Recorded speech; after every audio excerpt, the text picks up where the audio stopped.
Yeah, I was going to say, I feel like this has been a conversation for years and years of how do you keep the young people here. Yes. Yeah. And ultimately, long gone are the days where we can say we have mountains and wide open spaces. And that's why people want to be here. Sure. That does attract people. I love the fact that I can go 5 minutes from my town and take my dog on a walk where I don't see anybody. That's great. And nobody's asking to get rid of that. But we can't do nothing. Again, back to my earlier point. If you don't take a step at all, you're standing where you were. And we talk about, what an awfully incredible use of resources to bring people to our universities or our community colleges and train them and teach them how to do their job to the best of their ability and then send them somewhere else. I want to inject just a little bit of humor here. Yeah. Just for a moment. And because we're now on our, how many episodes? 130. We're right about 130 episodes. What's the number one complaint that everybody have about living here? The W word. The W word. What's the W word? Don't say it. Yeah. But it's when air moves at a certain speed. It's when Nebraska is being lent air That's right. from Idaho and That's right. Utah. We just happen to be the transportation zone. Yeah. So I think our infrastructure is pretty great on I that. think everybody that is worried about us becoming oversaturated with millions of people have forgotten the number one resource we have that keeps people out, and that is the W word. Yeah. I mean, really and truly, like literally everybody that comes on here when we talk, what is your favorite thing about Cheyenne? Blah blah blah. They love all the things. What the worst thing is, it's the wind. Yeah. And especially here in Cheyenne, where it's either calm or 80 miles an hour. I mean, it's one or the other, and we experienced it. What was it? Just last weekend? Yeah, I think it was just last weekend. Just last weekend. Where, it literally, as realtors, we can hold open houses in homes and it can be cold and snowing. Plenty of people will still come to that open house. If it's blowing 60 miles an hour wind, nope. Yeah, but that doesn't surprise me. No. To the strength of the developers in Wyoming, our houses are sturdy. Yeah. Right? We Right. build good houses. Yeah. We're just asking for folks to build more. Yes. And again, for state policy to get out of the way. Yes. And making that happen. And just to really understand, there's some elements about Wyoming that are just not for everybody. We're not going to become oversaturated. Wyoming is rugged. Mm-hmm. It is not for everybody. You got to have some grit to you to live here. And I just don't think that's going to be the case. Now, it's our little secret of all of us that live here that we gladly take the wind over tarantulas and scorpions and alligators and whatever other animals we've heard exist in cockroaches. Yeah. We talk about the fact that Yeah. you guys are in real estate and we're above the termite line. Right. I mean, that's a really big deal. Yeah. I mean, really the only thing when people are coming here and they're like, what do we got to be looking out for? And I'm like, well, the wind and your roof are the two things. You don't got to worry about bugs. I mean, occasionally I think maybe we got some mice. We have mice. radon. We have radon We here. have radon, but that's very easily remedied. Oh, sure. Wind and is less easily remedied. Yeah, Far less easily remedied. yeah. So anyway, that's just my little bit of humor that if we have leaders in our state that think that everybody's gonna be like, let's move to Wyoming. It's luxurious and wonderful there. Half of them won't make it. No, yeah, it is. And It's so to build on the infrastructure that's here and improve the quality of life for our citizens makes complete sense. Absolutely. Zach, I really want to know your perspective. I don't mean to call you out as as our resident youngin, but you're a young professional. We've all been there. You and I talk all the time that, like, You don't know how old I am. I guarantee you, it has nothing to do with how old you are. I know how young Zach is. He's definitely younger than I'm we like, are. you just assumed we were all old. Oh, we are. Older than Zach, but you've lived in a couple states. You're a recent college graduate. You are in the beginning phases of your career. I'd be curious about the types of places you've lived and the people that you live around and the people that you're surrounded with that might not have jobs like you. Right. So I guess I would say, like, job opportunity is kind of a big thing, and that all comes with, I feel like to an extent it all goes to a higher level of having housing, having people having the opportunity and things like that. Because outside of college, I wanted to stay in Wyoming, but I don't want to say this wrong. Say it. But there's just not there's not as much opportunity here as there is. I mean, even in Cheyenne, the big city, you know, like there's just not as much opportunity as there is in Fort Collins. Or like this last year or 2 years ago, I got into an apartment and everything, and it's $800, which is affordable, but it's not. It's kind of a piece of crap. I'm not gonna lie. Like it's not a great area. Yeah. But on average, if you were to look it up, I'm willing to bet that Wyoming or Cheyenne apartments are about $1,200, maybe $1,500 a month. Which is a lot. Or but more. If I'm going to spend that much money, why wouldn't I want to go to like Colorado or something like that, where there is more opportunity, there is more things to do, there is more youth and things like that. I feel like Cheyenne's infrastructure in Wyoming, to an extent, just doesn't have enough things for the youth to do, enough jobs, and then these prices of housing, by us not being able to build houses, obviously there's higher demand and things like that. So it all is it's a cycle, and it is a bummer. And I don't know. I wish that there was more to be done. Yes. More opportunities, So, especially outside of I college. can connect with what you're saying because I have two sons that are 25 and 26. Right. And the stress that I hear The from pull them, from the them pull, to leave. Yeah. The number one is, and I don't know how to say this politically correct. Have we ever worried about that? Like, Well, you I might do, have. I do. But when I'm on this show, come on. Finding a suitable partner being one, right? Like, and I think this is That's a good point. it's a across the country issue that kids in their 20s, I say kids, young adults in their 20s, finding the dating situation has changed drastically, right? Yeah. Yep. And so many people are relying on electronics to find their partner, and that's really not the best way to do it. You have to be able to go out and meet people, and I think that is the hard thing about Wyoming is that where do you go to meet people? You go to the bars, right? And that's not the best place to go meet people. You're going to the churches or you're going to the bars. I joke all the time. Target. A lot, 50 years I mean, ago, I have a girlfriend now, and I love her to death, but Target. is It's a Just pickup saying. zone. I'm Pickup just guys.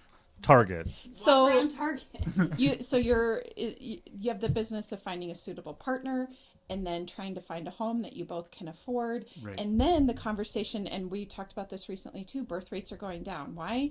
Because people don't know that they can afford to have children. And I'm assuming these are conversations that you're having. These are conversations I hear my sons having. It's just sort of the struggle. And we talked about it the other day on the work ethic episode, is that I was, so my kids are 25 and 26. I was married when I was 20. People aren't getting married at 20 anymore. They're getting married much closer to 30 now. And these are some of the cultural norms that we're facing across the country. But Wyoming, I think, exacerbates it just a little bit because of our lack of places for people to get together and meet. Yeah, 1,000%. So I got really lucky. My fiance is a high school sweetheart, and so we've been together almost 8 years now. So I got really lucky in that regard. But like my buddies and people that I've gone to high school with, they don't have that luxury that I had of like being able to hit it off in person, grow that friendship, and then enter into an actual. It is almost like if you don't meet and marry your high school sweetheart, then there's a challenge, right? Yeah, it's almost like it takes until you're 35 to find someone. Yeah. Right. Uh-huh. Right. Yeah. Yeah. Brett's- yeah. Huh? There's happy endings, right? Yeah. I mean, if you would like me to share, A while. no, I will share a personal anecdote. My girlfriend moved up here 7 years ago, from Texas, and she was raised in an extremely conservative household. I jokingly say she was raised in a cult, and that's what we say now. So she was raised in a cult. Funny enough, and she moved up here. First, her brother and sister-in-law moved up here to just get away from everything. Then her and her husband at the time came up here. And they did not like, even though they grew up in a conservative household, they did not like how conservative East Texas was. So they found Wyoming, which was conservative, but you kind of go do your own thing up here. Yeah. I'll tell you, the conservatives from Texas are already commenting that they don't like what Wyoming is turning into. It's just really interesting that the person that I would meet isn't even from Cheyenne. Sure. Isn't it? I mean, I went to high school here. I went to college in Laramie. this is the episode of 2 degrees of separation 2 degrees from of Sam. right. Yeah. Yeah. You found someone from somewhere else. I absolutely found someone from somewhere else. Yeah, but she technically found someone from somewhere else too, Well, because and I'm not from here. And a lot of the people, as we've asked everybody their histories, like when they get on the podcast, many people have moved to Wyoming because somebody they loved brought them here, because they were in love with somebody, whether it's a man or a woman, that essentially brought them here. And then a lot of people, whether they stayed married to that person or not, either decided to stay living here or, kind of moved around a little bit, but eventually came back. That is the thing about Wyoming, is the rubber band effect. You can try leaving, but if once Wyoming is in you, you come back. And I So- think that we see that over and over again. This is a conversation I have with a lot of people. I grew up an Air Force brat. My dad is a retired Air Force guy, and we moved around a dozen times growing up.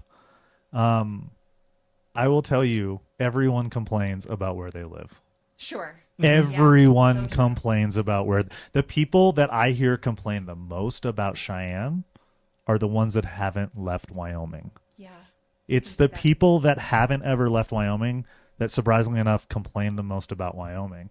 I will sit here and argue that politically I don't like the direction that our legislative body is going. I'm frustrated at things, but I mean, where else can you affect change at this level? At this level and at this level simultaneously. While speaking with Gunnar, I brought up that one of my favorite things about Wyoming, and I think you guys sitting here very young, we're all young here, but I mentioned that we are afforded opportunities in leadership roles and organizations where your voice and your touch Matter. is in front of people, and it matters. Yeah. And I don't think that's absolutely something you would not have gotten if you stayed in DC working at the Senate. You would just be one of the monkeys flying through the air, Yeah. Same deal with you in upstate or east state New York or wherever it was. It's like those aren't things that, I mean, I don't know anywhere else where a 35-year-old is president of a builders association. I'll tell you, I went to the International Builder Show. Were you the youngest one there? I mean, they don't look like me. I'll tell you that much, And but at the same time, I think that's what makes it so great, is that, to your point, that diversity piece of, we might complain about diversity, but I remember a time growing up that we used to call America this melting pot, and we used to really celebrate our diversity. And I think that is something that I think struggles in conservative views, depending on which way we describe diversity. It is absolutely necessary for growth. Yeah. I mean, and I guess, not to be political, Brett, but if you could talk about the diversity that we try to bring to the WEDA board, but that, I always use the phrase housing is economic development, education is economic development, diversity, like everything is economic development. So Yeah, no, it's interesting that everything is economic development. We could go crazy at the state capitol if we were to weigh in on every issue, because there's going to be an economic development result based on almost every policy that's discussed. But for us, we view in a broad lens that there's a massive infrastructure of people behind economic development activities. Many of our members are economic developers in what they do in their day-to-day. So they're the ones retaining current businesses, recruiting new businesses, and providing resources for entrepreneurs. But we also know that economic development requires utilities. Economic development requires the volunteers who are going to show up on a Saturday and make sure an event goes off. Economic developers are elected officials in their own communities or serving on a board. They are people engaged in outdoor recreation. They're people engaged in the Kiwanis and the Elks and the Rotary clubs.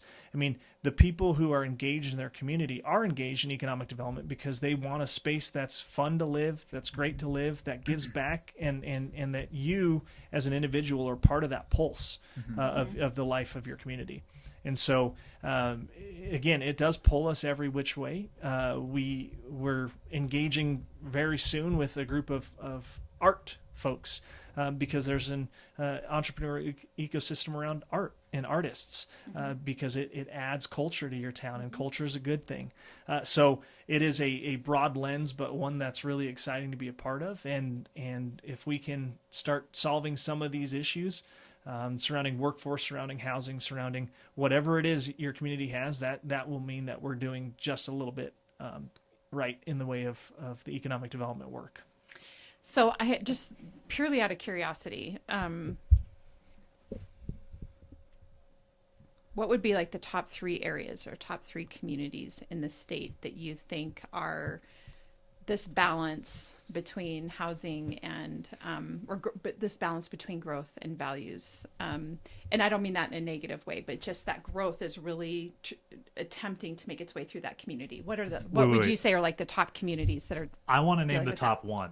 I want to name it at the same time as you, because this is going to be embarrassing when we say a different one, but I want to hear it.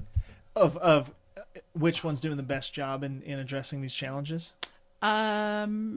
Sure. Yeah. I guess I would want to look at it in a couple different ways. Yeah. Which communities are facing the most growth? And I have, like, the town of Sheridan keeps hitting my head just because I think I'm hearing a lot about Sheridan. But then which ones are, like, which communities are facing the most amount of growth currently, and which communities are working the hardest on that balance? The answer to your second question, because I think that's what Sam was wanting to answer, I'd say 1, 2, 3. Cheyenne. Casper.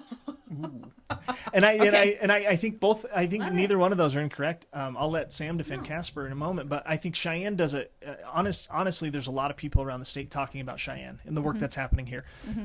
You have a mayor and a city council who work together, which is interesting. They understand that the ideas about what's going to solve the problems might not be the same, but that you are all working to solve that problem. Cheyenne is the first in the state to test out that tax increment financing that I mentioned in a real serious way. There's been a concerted effort to change regulations around setbacks, around what's required for the building codes themselves for housing, to allow smaller square footages and things like that, to really to understand it is a problem, and if we don't start trying something, we're not going to even get It's close. just going to get worse. Yep. This is awesome. We actually agree. I would say that Cheyenne is slightly behind Casper in its relationship between organizations. I do think that we have made incredible strides in Cheyenne, so I am not trying to knock it. But I will tell you, I feel like Casper has about a decade head start on their relation between the chamber, the downtown development.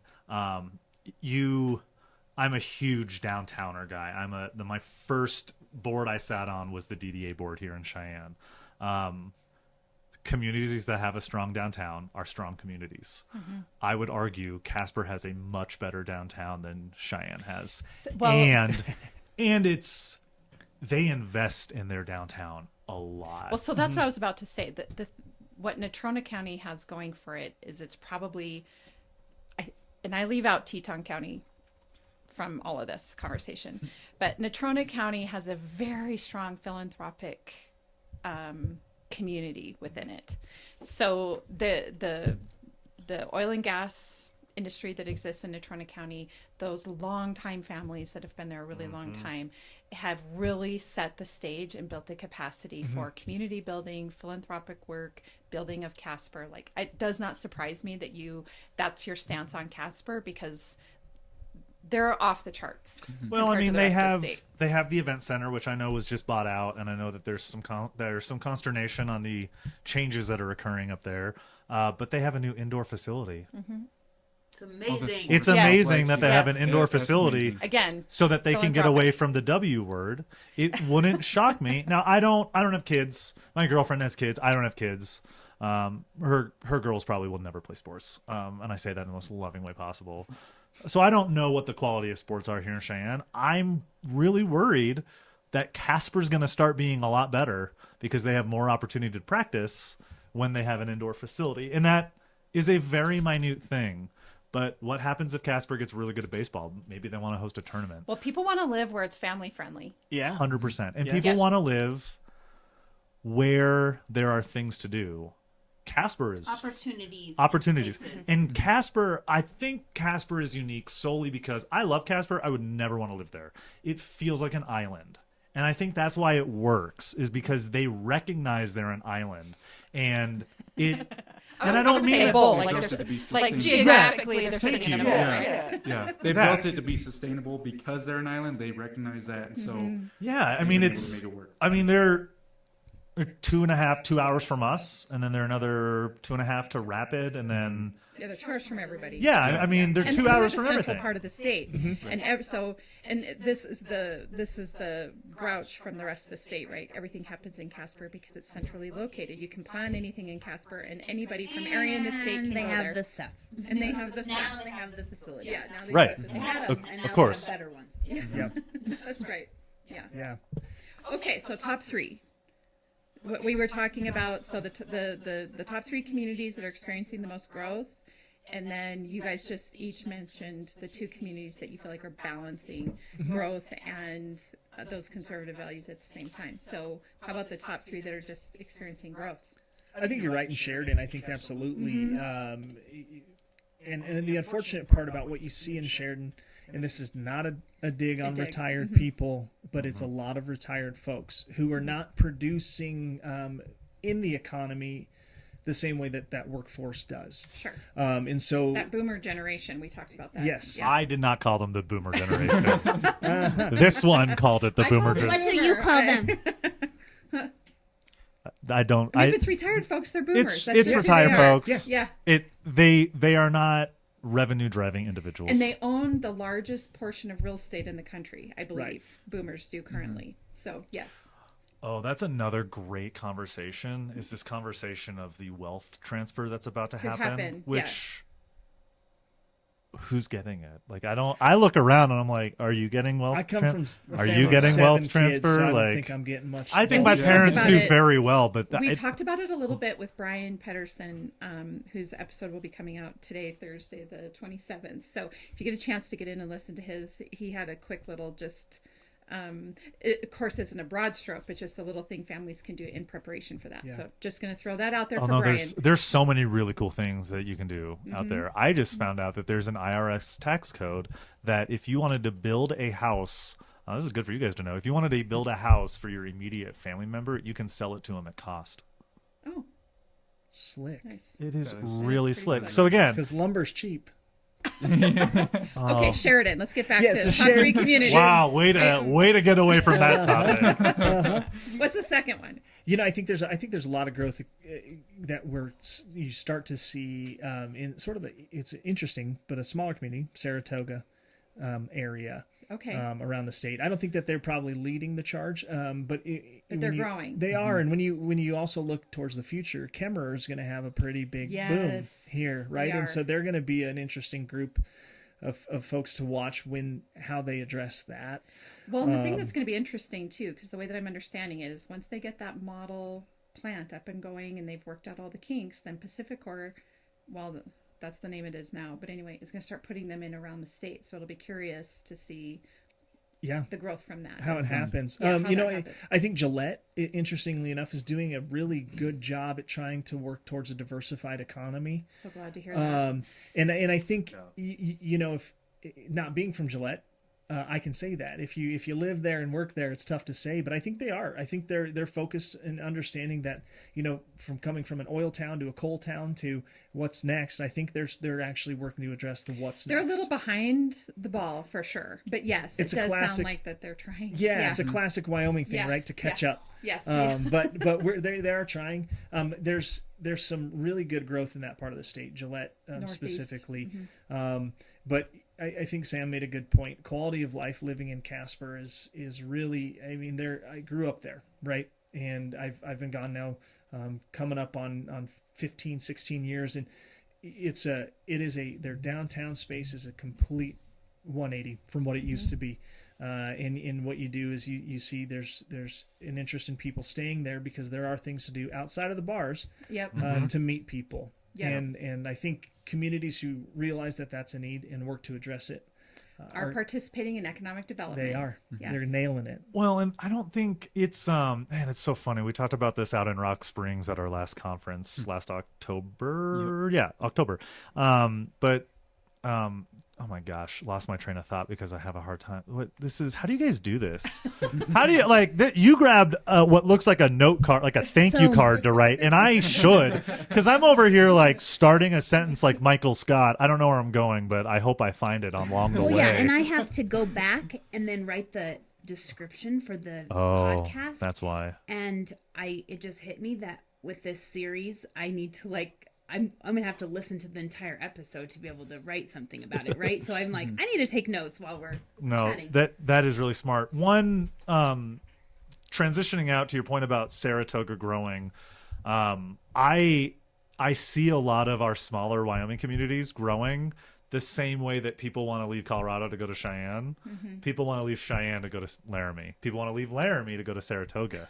People want to leave Saratoga to go to Walcott Junction or wherever they want to go. Muddy Gap. Yeah, Muddy Gap. But I think it's just a transition of where people want to live. And you're absolutely right. Saratoga, wild town with a lot of growth. Lander, Lander really and Saratoga are both beautiful places. unbelievable. In my day-to-day, I've been here so many times. One day I'll talk about my actual job. I swear. We're gonna do it. Actually, I swear. By the time this episode comes out, you'll have already done it. So in my line of work, we review loans and assist banks across the state. Gillette pumping out a lot of business. Evanston pumping out a lot of business. Rock Springs pumping out a lot of business that is tangential to what's going to happen in Kemmer. Or there's adjustments happening. I can't speak to all of the businesses, but there are services opening. There are people creating businesses and buying real estate in Gillette, not at the same rate that I see around the state. Now, granted, I only get calls when people need me. But it's very clear in our portfolio where that money is needed and where the projects are happening. I see. Evanston, I would say Evanston is going to blow up in the next 5 years. And I don't mean that in a joking way because of all the nuclear work going there, but because of that, we helped fund a company over in Evanston, and their 5-year plan is over 20 employees. All of them will be making six figures. Because they have a DoD contract to produce micro fission generators. So they're working with zero uranium, zero actual. They're just producing and building and manufacturing. But they chose Evanston because they needed to be close to a major airport, and Salt Lake City is right there. The tax structure of Wyoming benefits them, so they decided to go here. And they needed to be within driving distance of the New Mexico testing grounds. I see. So there's a lot of reasons that people should be in Wyoming, and I think that's just where Maybe it doesn't get talked about enough. Yeah. I don't think it gets talked about, but I also think that that's just one of my passions is how do we get more companies like that to just cross the border? Because how many companies are in Salt Lake that should be in or in Evanston? How many companies are in Fort Collins that could be in Cheyenne? Why is it, and I know they have since moved their campus, but I mean, was it Cabela's or Bass Pro Shop that decided to go to Kearney? I don't know. Or was it Great Cabela's? question. Was it I think Cabela's? it was Cabela's. It was Cabela's, and I think that's since closed, but why in the world don't we have a hub of something? We have Blue. We have the world headquarters of Blue. I think that's great. We have Cheyenne Frontier Days.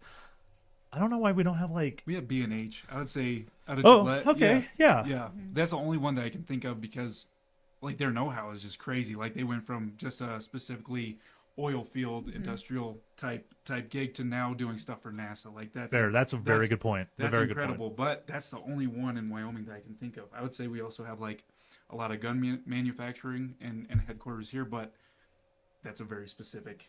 That's very specific. You know what I mean? Brett, I know this isn't, everything is tied to housing and everything, but what are some of the challenges that we specifically face when it comes to infrastructure in our state? And infrastructure in a very broad sense, where I mean broadband, phone, and then also emergency services. As I think emergency services and infrastructure in the rural areas are a very similar conversation. Yeah. Just the rural nature of Wyoming. the Business Council, Wyoming Business Council, has a broadband program. They run the BEAD program through the federal government dollars. But it's just the distance between places is a lot. And we're not necessarily, filling those gaps. I think certainly you asked for emergency services, again, it's a distance problem. When you look at the hospital infrastructure in the state of Wyoming, we don't have a neonatal intensive care unit, right? So those are services that you leave the state for. Blood banks in hospitals can only be retained for so many days before that blood is no longer usable. And so if you were to have a major disaster, and the roads were closed, how would you get blood from hospital to hospital, right? And so it's a proximity issue, I think, that exists in Wyoming, and that's not one we're going to solve. But then we need to get creative about how we solve the problems that are created by the proximity issue. So in wrapping up, I guess the one thought, and we did this during Gunners as well, is that I think with all conversations, you talk about concern, but you also talk about hope. We got to balance hope and concern. And the concern has been on the lighter side, which I really appreciate on this conversation, because economic development is all about hope. It's about, how are we working together to bring opportunity and life to Wyoming? So I really appreciate that. So I guess in wrapping up, I know that the message, as I said, continues to be that we're all interconnected. It takes all of us to invest in economic development that's going to impact housing, that's going to impact opportunity, it's going to be all those things. But I guess I just want to hear from you, Zach, and you, Brett. Where's the hope in all of it? Where do you see the future going? What can we be excited about? You can start, Zach. You want to start? Yeah, I mean, mine will be fairly basic, and then Brett will probably have way higher level. But for me, I'm already seeing hope. I would say starting, 2016, downtown wasn't super great, but you fast forward to today, and there's just been a lot of progress. We have a trampoline park now. We have Flippers, which is a great arcade, for adults and children. We have breweries popping up. We have just all sorts of newer businesses trying to liven up our communities and things like that. And that's not just Cheyenne, that's all across Wyoming as well. And like you said with Casper, I mean, within the last 15 years, look at what it's done. So I definitely think there's progress. There's progress being made. There's things that are coming into place that are definitely helping. And I think youth are more willing to stay now.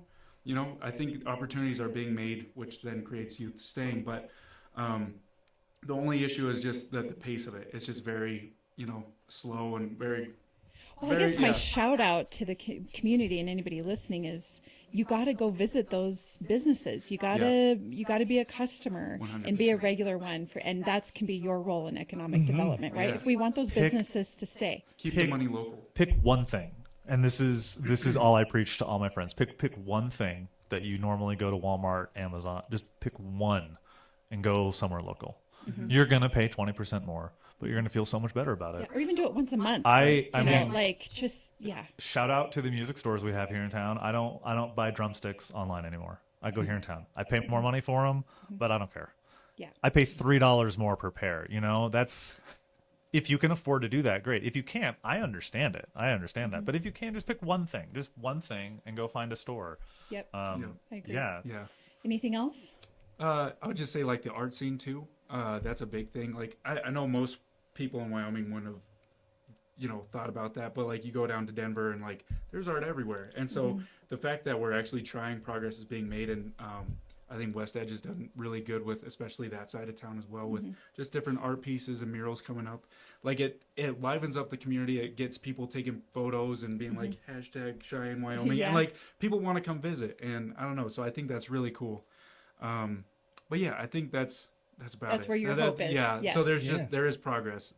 All that to be said. Yeah. There is progress. It's just a little bit slower. Slower than you want it to be. All right. How about you, Brett? I would say, it's not even a glimmer of hope. It's a big bright ray. For me, before I started in this role, you would hear people all the time, myself included, seeing an issue, you see an issue in your community and say, shouldn't someone do something about this? Now being in this role, I can tell you someone is in every community across the state.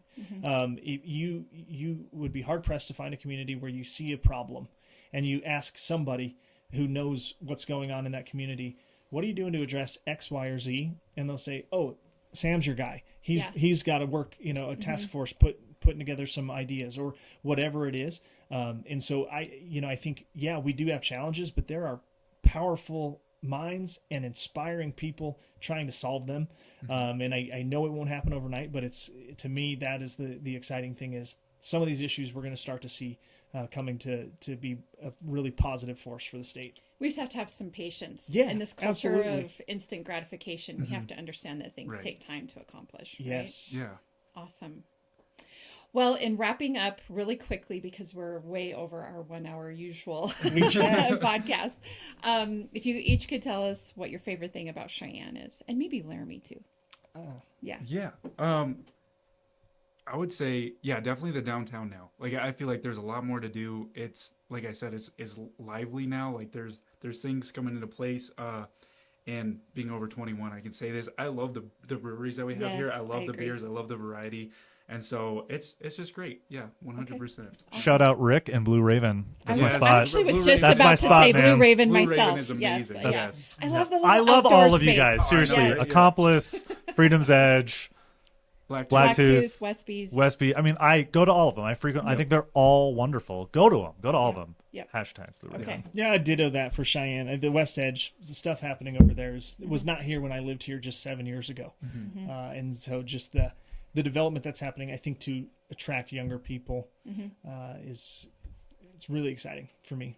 Okay. Yeah. And just quickly, I just want to know what your favorite thing about Laramie is. I think for Laramie, it's the university in general. I think the amount of things that the university provides to a community is incredible. With you got shows you can go to, there's football and basketball games and volleyball games, whatever So it the is. things to do is plentiful. Yep, and a lot to learn from a lot of smart people. Sure.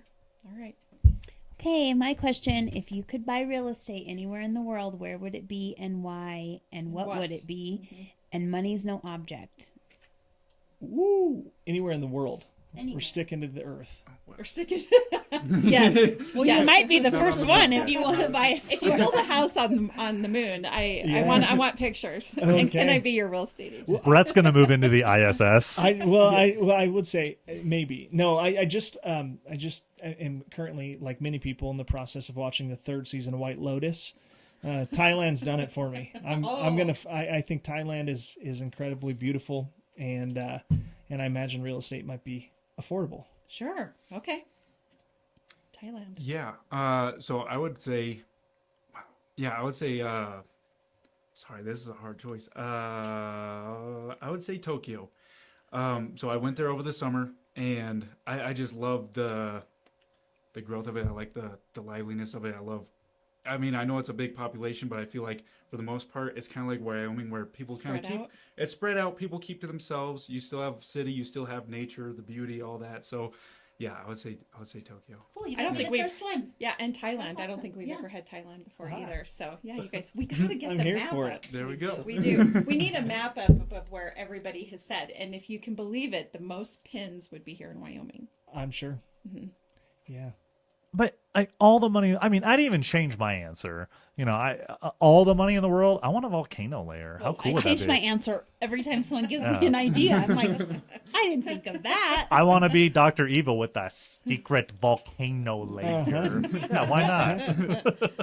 All right. Well, thank you both for being on today. It's been a real pleasure. Thank you so Yeah, much. of course. And for all of our listeners, Lindee and I are realtors here at Peak Properties. So if you're looking to buy or sell, we'd love to help you with that. You can find us at www.sellcheyenne.com, as well as all of our social media channels and Beyond the Front Door podcast on YouTube, Spotify, iHeartRadio, Apple Podcasts, and Alexa. And we hope you have a really great day. Thank All you. right.